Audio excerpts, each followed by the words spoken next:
छात्र हूँ। विश्वविद्यालय में लघु फिल्म महोत्सव होने जा रहा है, जो कि विश्वविद्यालय उसका वेन्यू है।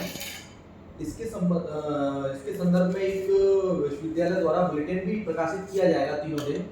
उसके उपलक्ष्य में आपका एक साक्षात्कार लेने की अनुमति चाह रहा था। जी, ये मध्य प्रदेश में पहली बार हो रहे लघु फिल्म समारोह के लिए अपने विश्वविद्यालय परिसर को उपलब्ध कराने का विचार क्यों और कैसे आया? इस समारोह से विश्वविद्यालय को क्या लाभ है? बिल्कुल, बहुत अच्छा सवाल है आपका।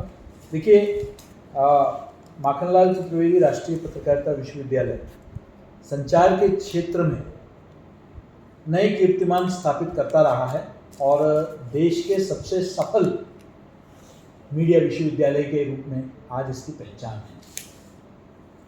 और हमारा ये हमेशा मानना रहा है कि मेरा विशेषकर कि फिल्म जनसंचार का सबसे सशक्त माध्यम है। पत्रकारिता है अपनी जगह, लेकिन जन जन को प्रभावित करने वाला। आज आप कश्मीर फाइल्स देख रहे हैं। जी सर।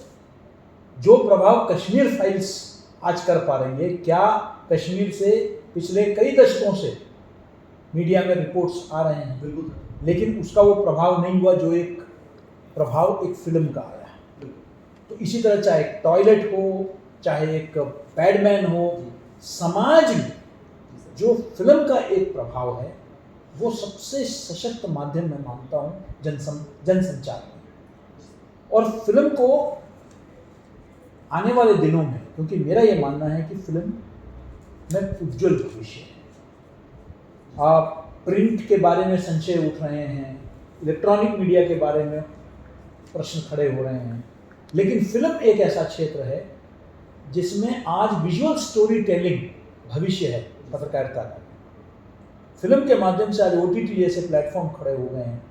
लोग आज फिल्म बड़े स्क्रीन में ही नहीं, बिल्कुल मोबाइल में भी फिल्म देख रहे हैं। तो मुझे जब ये पता चला कि ऐसा एक आयोजन हो रहा है, तो और ये चर्चा हो रही थी कि भाई किसको यहाँ पार्टनर चुना जाए, मुझे लगा कि ये एक अवसर है मध्य प्रदेश में ही नहीं पूरे देश में फिल्म स्टडीज को महत्व मिले। और मध्य भारत में विशेषकर आज के तारीख में अगर आप देखेंगे तो एक film and television institute of India, मैं इसके गवर्निंग बोर्ड में भी रहा हूँ, Satyajit Ray film and television institute of India, वो FTI पुणे में है, SRFTI कोलकाता, उसका मैं सोसाइटी का मेंबर रहा हूँ। फिल्म्स और फिर जामिया, ऐसे कुछ संस्थाएं हैं जहाँ फिल्म पढ़ाई जाती है। लेकिन फिल्म को जन जन तक पहुँचाने के लिए मध्य भारत में, मध्य भारत मतलब मैं पूरे जिसमें मध्य प्रदेश है, छत्तीसगढ़ है और आसपास के जितने इलाके हैं, यहाँ कोई बहुत बड़ा केंद्र नहीं है।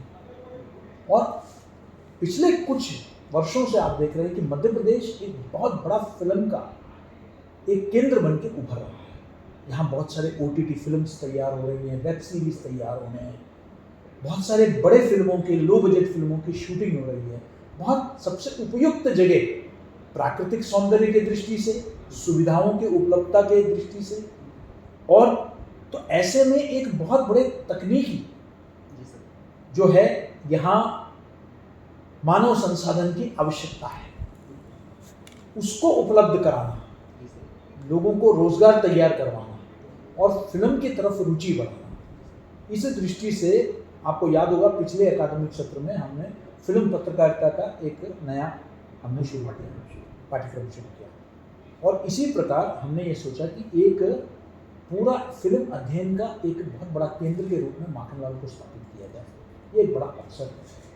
दूसरा, माखनलाल का नया परिसर तैयार हो रहा था। 6 कुलपति आगे चले गए, लेकिन ये विश्वविद्यालय कभी साकार नहीं हो सका, सपने में ही रह गया। बिल्डिंग कुछ ढांचा बन गया, कुछ बहुत धीमे धीमे कुछ भी तैयार नहीं हुआ। खाली ऑडिटोरियम, आज जो खूबसूरत ऑडिटोरियम देख रहे हैं, बिल्कुल सिर्फ पलस्तर तक नहीं लगी थी इसमें, कुर्सी और इंटीरियर तो बहुत दूर की बात है।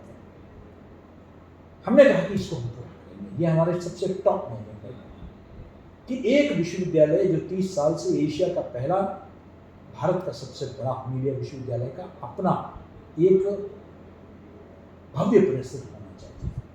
इस परिसर की तैयारी के लिए, इसकी ब्रांडिंग के लिए भी एक बड़ा इवेंट अगर उससे पहले हो जाए तो इससे बड़ा कोई, क्योंकि देश के सबसे बड़े बुद्धिजीवी, देश के बड़े पत्रकार, देश के बड़े अभिनेता, फिल्म निर्माता, निदेशक, माननीय मुख्यमंत्री, राजनेता, नीति निर्धारक, ये सब इधर आएंगे, सभी विश्वविद्यालयों से आएंगे। और ऐसा कोई सुंदर हमें अवसर नहीं मिल सकता, सुअवसर, जहां हम अपने विश्वविद्यालय की ब्रांडिंग कर सकते हैं। तो मीडिया स्टडीज को प्रमोट करना और विश्वविद्यालय की ब्रांडिंग, और अगर मैं आपसे कहूं तो ढांचागत भी बहुत फायदा हमको मिला, क्योंकि ये विश्वविद्यालय, यहाँ देश के सबसे बड़े नामी लोग आ रहे हैं, इसलिए जो राज्य शासन ने भी पूरा सहयोग दिया। आज जिसे कहता हूँ बेहतरीन सड़क से आप आज यहाँ तक आ रहे हैं, अगर ये विश्वविद्यालय में ये अगर फिल्मोत्सव नहीं होता तो शायद नहीं बनता। ये इसलिए तैयार हुआ है क्योंकि इतने बड़े पैमाने पर हम लोग ये उत्सव करा रहे हैं, और इन्होंने, शासन ने, तो याद रखिए कि आपने कहा कि क्या फायदा, आप 16 करोड़ की तो राज्य शासन ने सड़क बिछा दी आपके यहाँ तक, ये क्या कम फायदा है क्या? ये जो यहाँ क्या जंगल सा बना हुआ था पिछले 6-7 साल में, इसकी पूरी सफाई, गड्ढे थे यहाँ। अगर आप 1 साल पहले, अगर आपने 26 जनवरी को भी आए, 26 जनवरी को मैंने पहला आयोजन यहाँ 26 जनवरी का किया, उस वक्त भी अगर आए तो आपने देखा ऑडिटोरियम तो हमने बनवा दिया था, लेकिन चारों तरफ जंगल था, गड्ढे खुदे हुए थे, कोई वो, तो उसको सब हमने पिछले 3 महीने के अंदर, जनवरी से मार्च ही हुआ है, फरवरी मार्च के अंदर आज आप देख रहे हैं कि भोपाल नगर निगम के सहयोग से हमने सब समतल कर दिया है। और आज आप देखेंगे कि हर तरफ से जो है आज ये परिसर चमक उठा है, और ये सब हमने निःशुल्क करवाया है। ये जो है, ये हमने प्रयास किया है कि इस विश्वविद्यालय को पूरा इसका लाभ मिले, और लाभ मिला भी, और एक भव्य परिसर आज तैयार हो गया है विश्वविद्यालय का, और साथ ही साथ इसकी ब्रांडिंग हो रही है। और माननीय मुख्यमंत्री जी 25 तारीख को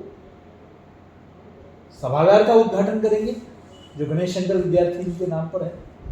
मेरी इच्छा थी कि ये देश के विख्यात पत्रकार के नाम पर ये हो, और उसको जो है सहमति मिल गई ऊपर से, और उसका जो विधिवत उद्घाटन जो है औपचारिक, वो माननीय मुख्यमंत्री के करकमलों से होगा। और उसके बाद कार्यक्रम के उद्घाटन के दौरान वो हमारे फिल्म विभाग का भी विधिवत उद्घाटन उसी मंच से माननीय मुख्यमंत्री जी करेंगे।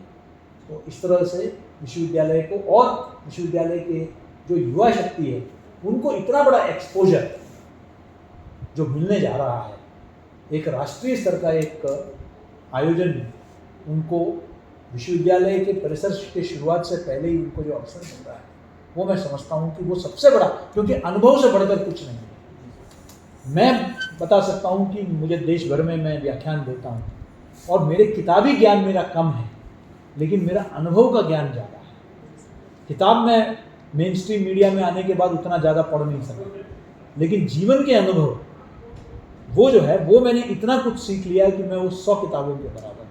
तो ये जो अनुभव जो विद्यार्थियों को मिलने जा रहा है, ये उनको कई किताबों के बराबर जो है उनको ये अनुभव मिल जाएगा। अपने मतलब व्यक्तिगत प्रत्यक्ष में वो उसको अनुभव कर पाएंगे, और ये बहुत बड़ा एक अपॉर्चुनिटी है। तो फिल्म इंडस्ट्री की रोशनी आपने यहाँ डाल दी कि यहाँ है खजाना, मानव संसाधन यहाँ है। सर, विश्वविद्यालय में इस सत्र में फिल्म पाठ्यक्रम का भी शुभारंभ किया गया है। क्या पाठ्यक्रम के विद्यार्थियों की इसमें कोई भागीदारी? बिल्कुल, पूरी तरीके से। बाकी सब विभागों से हमने 25-25 के हिसाब से लिया है, लेकिन फिल्म अध्ययन जितने विद्यार्थी कर रहे हैं उनको पूरी तरीके से इंक्लूड कर दिया गया है, उनको सम्मिलित किया है। उनमें से एक भी बच्चा नहीं छूटा है। वो हमने हर बैठक में, आज के बैठक भी हुआ था तो विवेक जी भी थे उधर, वहाँ भी मैंने ये कहा फिल्म के जो अध्ययन के विद्यार्थी हैं, जितने भी हमारे कोर्सेज फिल्म संबंधी चल रहे हैं, उनके पूरे विद्यार्थियों को रहना है, मास्टर क्लास अटेंड करना है, उनको पूरा रहना है। बाकी सबको जो है हमने प्रतिनिधि हर क्लास से लिया है।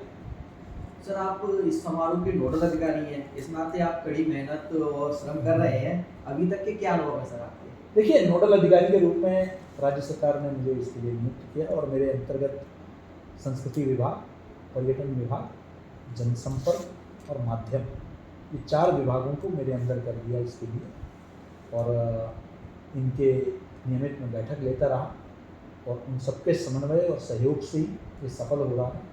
जैसे कि यहाँ जितने अतिथि हमारे आएंगे, उनकी सारी व्यवस्था जो है वो पर्यटन विभाग कर रही है। उनके टिकटिंग से लेकर उनका जो है होटलों में रहने की सुविधा, ये सब पर्यटन विभाग कर रहा है। यहाँ जो बहुत बड़ी प्रदर्शनी लगने वाली है और जो मंच सज्जा है, ये सब संस्कृति विभाग कर रही है। यहाँ का जो प्रचार प्रसार है इस चित्र भारती फिल्मोत्सव का, चाहे वो होर्डिंग के जरिए हो, विज्ञापन के जरिए हो, ये सब जनसंपर्क और माध्यम के जरिए हो रहा है। तो इस तरीके से सभी के सहयोग के साथ जो है माननीय हमारे महापरिषद के अध्यक्ष आदरणीय श्री शिवराज सिंह चौहान जी, जो हमारे प्रदेश के माननीय मुख्यमंत्री जी भी हैं, उनके आशीर्वाद से ये पूरी तरीके से इसको करें हम सफल आयोजन। उन्होंने मुझे नियुक्त किया और पूरा सहयोग मुझे जो है सभी मंत्रालयों से, सभी विभागों से मुझे मिला। विश्वविद्यालय में फिल्म स्टूडियो भी बनाया गया है। भविष्य में क्या यहाँ पूना फिल्म इंस्टीट्यूट की तरह फिल्म से जुड़े सभी पाठ्यक्रमों की भी प्रारंभ करने की कोई योजना है? बिल्कुल साहब, मेरी तो योजनाएं तो बहुत इस विश्वविद्यालय को लेकर, लेकिन देखिए क्या क्या होता है। लेकिन इसमें कहीं कोई दो राय नहीं कि मैं अभी इस वक्त प्रतिस्पर्धा की बात नहीं करूँगा।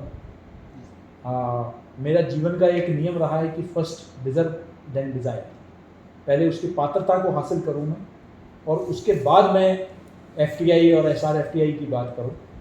पहले एक जो मूलभूत चीज़ों की आवश्यकता है उसको मैं यहाँ सुनिश्चित करूँ और आने वाले दिनों में मीडिया अध्ययन का एक बड़े केंद्र के रूप में, इसलिए एक विभाग का अलग से बहुत वर्षों बाद एक नया विभाग इस विश्वविद्यालय में शुरू हो रहा है, एक डिपार्टमेंट ऑफ फिल्म स्टडीज़। वरना पिछले कई दशकों से वही विभाग चलते आ रहे हैं।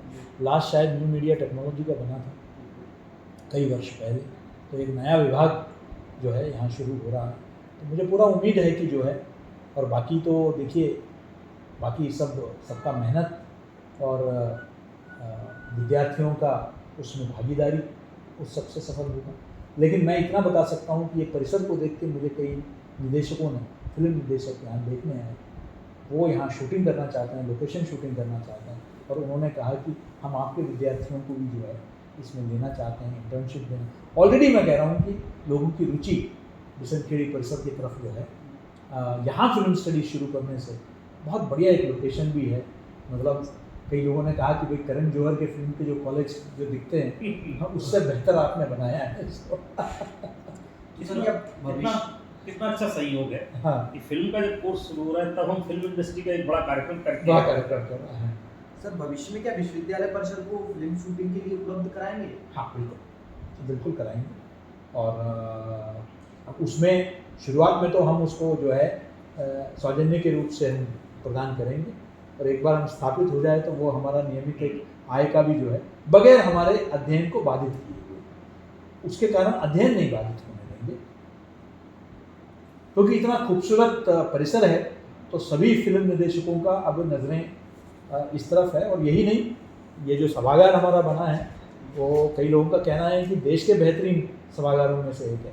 जगह शायद दूसरी जगह ज़्यादा होगी, हमारे यहाँ 800 सीट है तो वहाँ 1300 वाले भी जगह होंगे, 1200 वाले भी होंगे, 1500 वाले भी होंगे, लेकिन उसकी खूबसूरती और उसका जो भव्यता है वो बहुत कम सभागारों में मिलता है जो हमारे सभागार। आज की तेज भागती जिंदगी और सोशल मीडिया के दौर में लघु फिल्मों की महत्वता बढ़ गई है।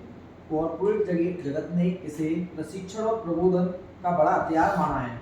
आप इस बारे में क्या समझते हैं? नहीं, मैं तो समझता हूँ कि देखिए टेक्नोलॉजी का जो विकेंद्रीकरण हुआ है उसके चलते जो है आज